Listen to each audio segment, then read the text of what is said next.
s'agit d'un électrosémaphore qui a été construit en 1875, date de son fonctionnement, de sa mise en fonctionnement. Et donc il s'agissait en fait d'un sémaphore avec un mât sémaphorique équipé de 3 branches qui permettait de communiquer avec les navires et qui permettait aussi bien sûr de surveiller le littoral. Et donc il a fonctionné en tant qu'électrosémaphore jusqu'à peu près 1925, donc à peu près 50 ans de fonctionnement originel. Ensuite il a été mis un peu,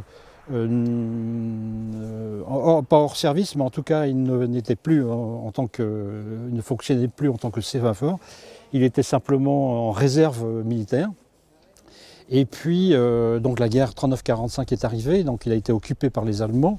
Et ensuite, après-guerre, ce réseau d'électrosémaphores a moins d'utilité, moins d'usage. Et il est donc mis au service de la marine et il devient un lieu de villégiature pour des officiers de marine. Et c'est grâce aussi à cette période qu'on a pu conserver dans le domaine public ce magnifique endroit.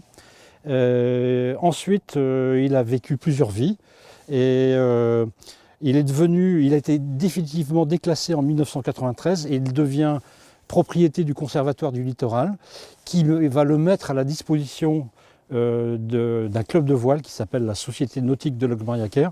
Et donc, eh bien, c'est une chance d'avoir un prolongement naturel de son activité originelle qui était de surveiller le littoral et qui devient aujourd'hui l'apprentissage de la mer.